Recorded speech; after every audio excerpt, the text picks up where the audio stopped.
الحلقه دي معموله مخصوص عشان انا مستفز. انا في استفزاز كبير جاي لي بسبب الحلقه النظاميه اللي جات لناس كتير زملكاويه بعد ماتش الزمالك وانبي.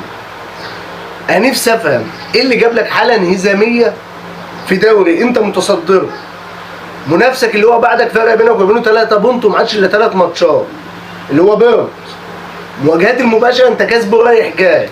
انت ازاي عندك حاله انهزاميه؟ كل ده عشان راح تلعب الاهلي؟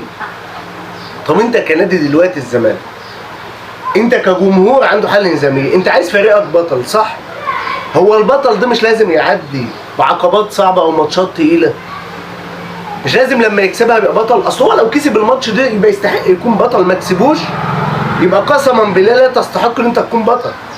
انت ما تكسبش فرقه مهلهله زي الاهلي دلوقتي، ده فرصه جايه لك ان انت تكسب الاهلي بسهوله وتكسبه نتيجه.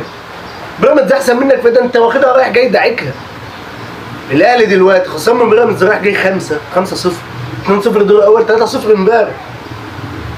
انت عايز اكتر من كده عشان تكسب الاهلي نتيجه؟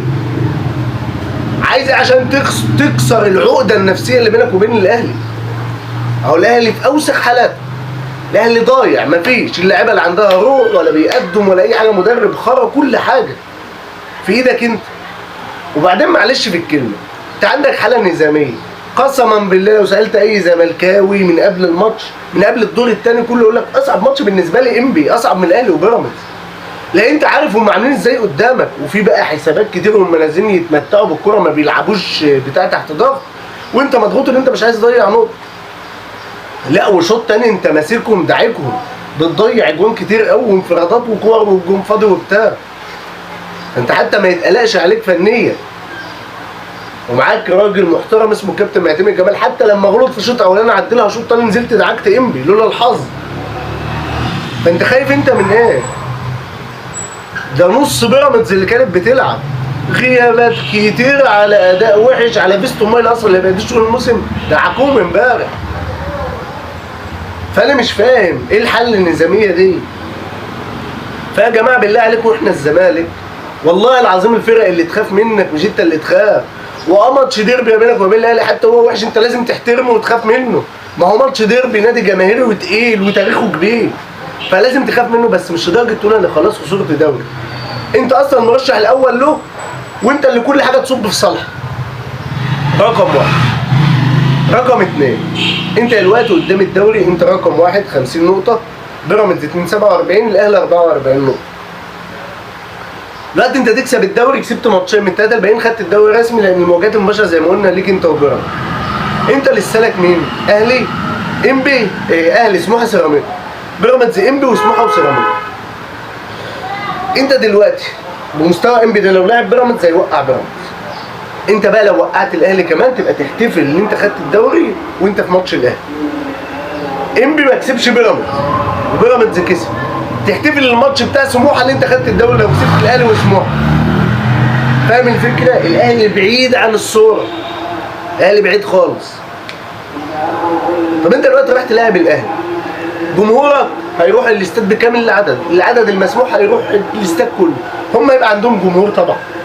جمهور الاهلي مش هيسيبه في الوقت ده، وبالذات ان هو ماتش قمه وماتش ديربي وماتش جماهيري وماتش تاريخي ما بين اعرق فرقتين موجودين في افريقيا وكده. فانت دلوقتي رايح انت خايف من ايه؟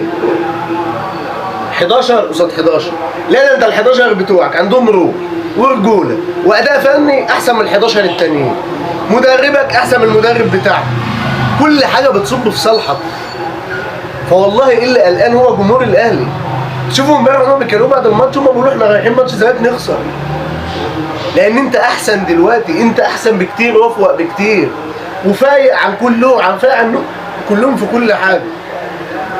دفاع بجون بنص ملعب بحراسه كل حاجه. انت شايف مصطفى شوبير امبارح محمد هريدي، فانت فوق ده. انت ماتشاتك بيحضر لها كل اللي بينتموا لنادي الزمالك من المشاهير، لاعيبه قدامى على سوشيال ميديا، على ناس بتعمل فيديوهات، على ناس بتطلع على التلفزيون، كله وراك، لان انت بتعمل اعجاز، لان انت اول الدوري كل قال خلاص انت بره المنافسه.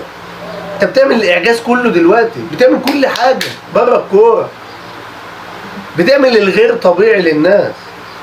انا اصلا مش عايز حد يقول لي بعد لما اكسب بطوله مع الزمالك او اكسب ماتشين تقال يتقال لي الف مبروك. انا عايزه يتقال لي انت توقف لك الكود مرتين عشان افرح، عشان اعرف ان الزمالك كده هيفوق اكتر. لعبتك امبارح بعد الماتش تبص على محمد شحاته تزعل. شوف اللاعب زعلان ازاي عشان كان نفسه يعمل حاجه ويكسب. شوف عبد الله السعيد وهو بيكلم اللعيبه في غرفه اللبس ويقول لها ده عدل ربنا، احنا اللي استهترنا وسرحنا كتير في الماتش بس الجاي لازم نكسب عشان الجمهور اللي بيجي وبيحضر. شوف روح لعيبتك هم متضايقين قوي ان هم تعادلوا ماتش. انت طبعا لازم تتعادل ماتش او تخسر الماتش من السته. انت فاكر انت هتكسب السته؟ مش طبيعي مهما كان مستواك عامل ازاي. بيراميدز اللي دعك الاهلي 3 انت كاسبها الماتش اللي فات ومتعادله الماتش الاولاني مع المصري. انت اقوى فرقه فنيه، رجوله، عندك مدير فني محترم، فرقه ملتزمه، انت اقوى دفاع موجود، ودي اهم حاجه. دفاعنا بسم الله ما شاء الله عليه يا رب يفضل كده على طول بالقوه والصلابه دي.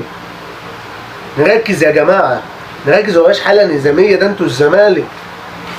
قسما بالله الفرقه هي اللي تترعب من الزمالك، هي اللي تبقى ركابها بتخبط في بعض وهي نازله تقابل احسن فريق موجود في مصر باحسن جمهور موجود في مصر، باللي بيعمل والله طول ال 90 دقيقه الجمهور بيتعب اكتر من اللعيبه.